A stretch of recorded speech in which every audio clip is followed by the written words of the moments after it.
우리에게 주시는 하나님의 말씀은 로마서 9장 14절에서 24절입니다. 로마서 9장 14절에서 24절, 신약 252쪽 즈음에 있습니다.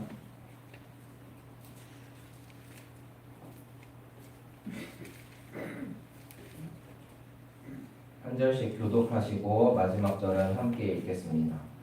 그런즉 우리가 무슨 말을 하리요? 하나님께 불의가 있느냐? 그럴 수 없느니라.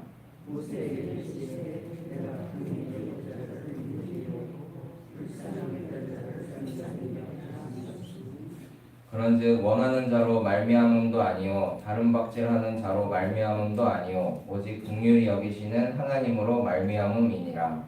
성경이 아들에게 이르시되 내가 이 일을 위하여 너를 세웠으니 곧 너로 말미암아 내 능력을 보이고 내 이름이 온 땅에 전하게 하리라 하셨으니. 그런즉 하나님께서 하고자 하시는 자를 긍휼히 여기시고 하고자 하시는 자를 완악하게 하시느니라. 곧 내가 내게 말하기를 하나님의 어찌하여 허물하시느냐 누가 그 뜻을 대적하느냐 하니. 이 사람아, 내가 누구에게 감히 하나님께 반문하느냐? 지음을 받은 물건이 지은 자에게 어찌 나를 이같이 만들었느냐 말하겠느냐? 우리가 진정 한동으로 하나님 있을 것을 하나님 친히 있을 것을 만들 권한이 없느냐. 만일 하나님이 그의 진노를 보이시고 그의 능력을 알게 하고자 하사 멸하기로 준비된 진노의 그릇을 오래 참으심으로 관용하시고 또한 영광받기로 예비하심과 그분의 그릇에 대하여 그 영광의 풍성함을 알게 하고자 하셨을지라도 무슨 말을 하리요. 다 같이 읽겠습니다. 이 그릇은 우리니 곧 유대인 중에서뿐 아니라 이방인 중에서도 부르신 자니라. 아멘. 오늘도 예배함으로 하루를 시작하는 우리에게 하나님의 은혜와 평강이 넘쳐나기를 소망합니다. 오늘 우리가 잘 아시다시피 우리나라가 일제 식민 통치로부터 해방된 8.15 광복절입니다. 요즘 같은 현대 사회에도 미얀마를 보면 국민들이 군부 독재 정권에 의해 탄압을 당하고 우크라이나가 러시아의 침공을 받는 모습을 보면 우리에게 주어진 이 자유가 결코 당연히 주어진 것은 아니라는 생각이 듭니다. 광복절이 올 때마다 저는 대한민국의 기독교인으로서 굉장한 자부심을 느낍니다. 우리나라의 초기 교회들이 독립운동의 거점 역할을 했고 또 3.1운동 때 독립선언문에 서명을 했던 민족대표 33인 중에서 16명이 기독교인이었고 9명이 감리교인이었습니다. 당시 우리나라 초기 기독교인들은 하나님의 의의 실천을 곧 독립운동으로 보았고 하나님 앞에서 모든 사람이 평등하다는 만민 평등 사상을 독립운동의 근거로 삼았습니다. 지금은 우리가 이렇게 자주 국가로서 많은 권리를 누리며 살아가고 있는데 8.15 광복절을 기해서 이런 나라를 물려주신 독립운동가들과 또 그들과 함께 하셨던 하나님께 감사드리는 날이 되었으면 좋겠습니다. 오늘은 토기장이의 권한이라는 제목으로 말씀을 전하고자 합니다. 우리가 신앙생활을 하다 보면 하나님이 잘 이해되지 않을 때가 있습니다. 우리를 사랑하신다고 하는데 우리가 생각지도 못했던 재난을 당하기도 하고요. 공의의 하나님이시라고 하지만 주변을 돌아보면 악인이 승승장구하고 의인이 오히려 큰 시련을 겪는 모습을 보기도 합니다. 이러한 문제들을 이해하기 위해서 성경을 열심히 읽어보고 기도를 하면서 하나님의 뜻을 구하지만 그 해답을 구하기가 참 어렵습니다. 우리가 믿음이 아주 굳건한 사람이라고 생각하는 사도 바울에게도 하나님을 이해할 수 없는 부분이 있었습니다. 로마서 9장에서 사도 바울은 이해할 수 없는 부분에 대해서 의문을 제시하고 자문자답하면서 하나님의 뜻을 이해하기 위해 노력했습니다. 사도 바울의 의문은 하나님께서는 이스라엘을 당신의 백성으로 선택하셨는데 왜 그들 중에서 구원을 잃어버리는 사람들이 나타나는가 하는 질문이었습니다. 하나님이 정말로 신실하신 분이라면 아브라함에게 이스라엘의 구원을 약속하셔놓고 왜 예수 믿지 않는 유대인들을 그대로 내버려 두시는가 하는 물음이 있었습니다. 하나님이 세상을 구원하시기 위해 예수님을 이 땅에 보내신 것이 사실이라면 당신의 백성들부터 믿게끔 하시는 게 맞지 않나 하는 생각이 사도 바울에게 있었습니다. 왜냐하면 사도 바울이 로마서를 기록할 당시 유대인들 중에는 예수를 그리스도로 구원자로 받아들이지 않는 유대인들이 많았기 때문입니다. 그들은 여전히 자신의 율법과 전통만을 중시했습니다. 예수를 통한 구원이 아닌 다른 방법으로의 구원이 존재할 것이라고 믿었습니다.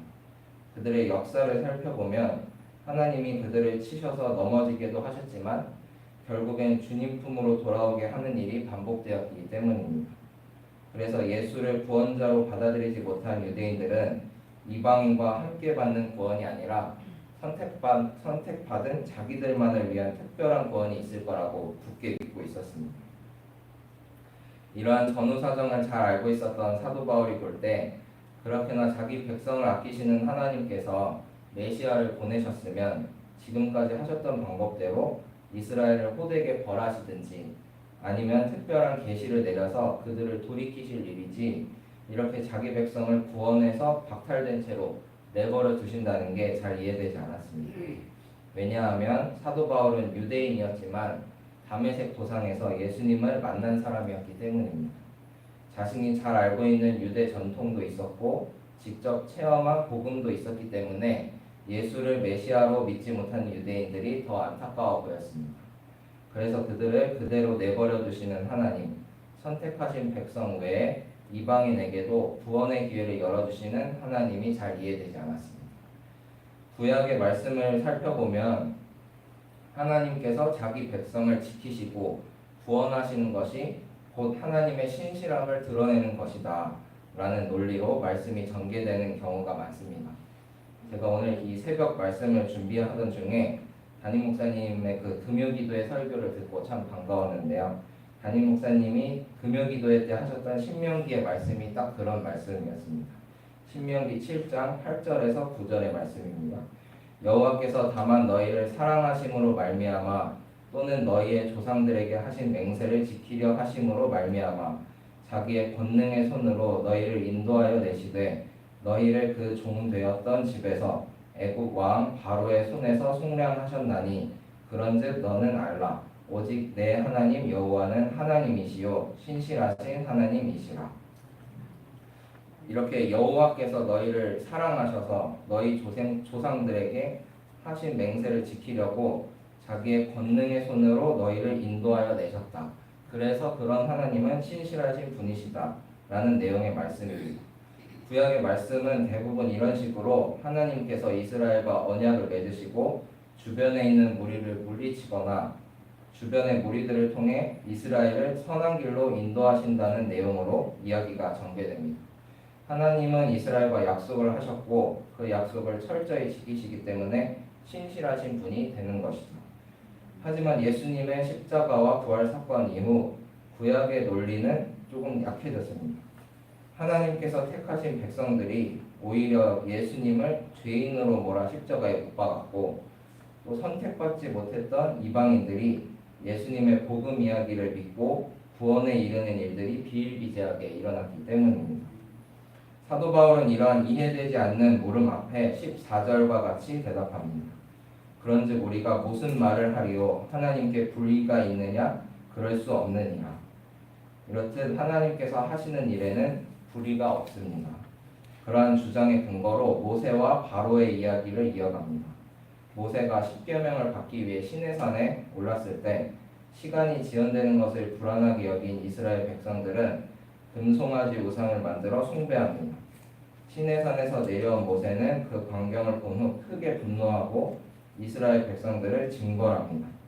자기는 이스라엘 백성들을 가나안 땅으로 이끌어가기 위해 이렇게 고군분투하고 있는데 정작 이스라엘 백성들은 금송아지를 만들어 우상 숭배를 하고 있으니 모세는 힘이 빠질 대로 빠졌을 것입니다.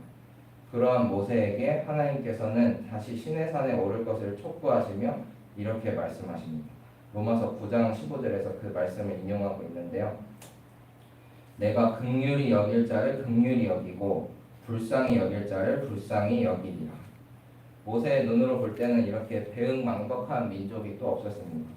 하나님께서 애굽의 재앙을 10가지나 내리시고 홍해 바다를 절반으로 나누시면서 그들을 구원하셨건만 금송아지나 만들어서 우상 숭배를 하고 있으니 기가 찰 노릇입니다. 그렇더라도 하나님은 당신의 계획에 따라 이스라엘의 구원을 이루어 가셨고 모세에게 이렇게 말씀하셨습니다.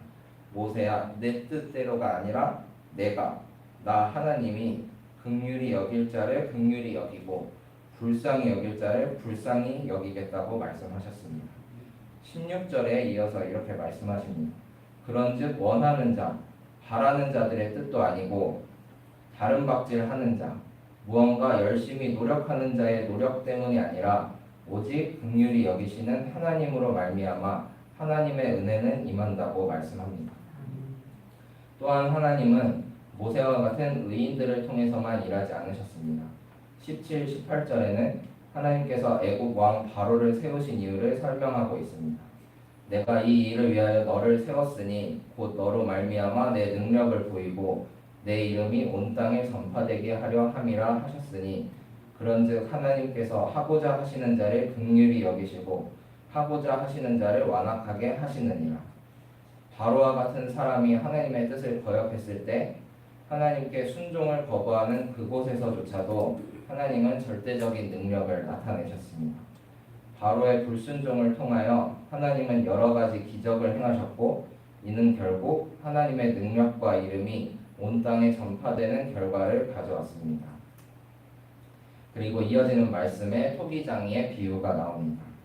사람이 하나님 앞에서 이해되지 않는 부분이 있다 하더라도 감히 하나님께 반문할 수 없다는 것이죠. 지음을 받은 물건이 지은 자에게 어찌 나를 이같이 만들었느냐 하고 따질 수 없다는 것입니다. 토기장이 되신 하나님께서는 진흙 한 덩이를 가지고 하나는 귀히 쓸 그릇을 하나는 천이 쓸 그릇을 만들 권한이 있다는 걸 20절, 21절에서 밝히고 있습니다. 말씀에 처음으로 돌아가서 사도 바울이 품고 있었던 질문이 무엇인지 기억나시나요? 육신으로 따지면 예수님은 분명 유대인인데 왜 정작 유대인들은 예수님을 메시아로 받아들이지 못하는가? 그렇게 되면 유대인과 약속하신 하나님의 신실하심이 부정되는 것이 아닌가 하는 질문이었습니다. 이에 대한 해답은 단순합니다. 그것은 토기장의 권한이다. 그렇게 우리는 하나님께서 흙으로 빚고 생기를 불어넣어 만드신 존재들입니다.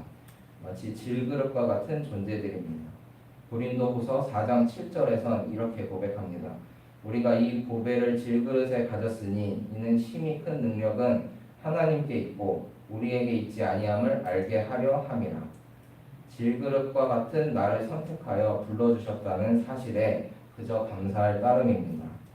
이 질그릇에 보배로운 예수 그리스도의 복음을 담아주셨으니 이 또한 분에 넘치는 은혜입니다. 왜 누구는 구원받지 못하고 누구는 구원을 받나?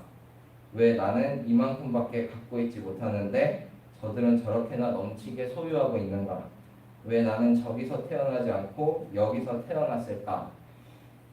우리 삶에는 도무지 이해되지 않는 문제들이 너무나 많습니다. 하나님께서 좀 일일이 설명을 해주시면 좋으련만 하나님은 그저 우리에게 이 삶을 맡겨주셨습니다. 하나님이 다 이해되지 않더라도 토기장이의 권한을 믿고 따르는 우리가 되길 소망합니다. 토기장이 되신 하나님께서는 처음부터 우리를 보시기에 힘이 좋은 모습으로 만드셨고요. 질그릇과 같이 초라한 우리에게 보배를 담아주셨습니다. 우리를 누구보다 사랑하시는 주님을 믿고 따를 때 토기장이 되신 하나님께서 우리를 가장 아름다운 모습으로 빚어 가실 줄로 믿습니다. 기도하시겠습니다.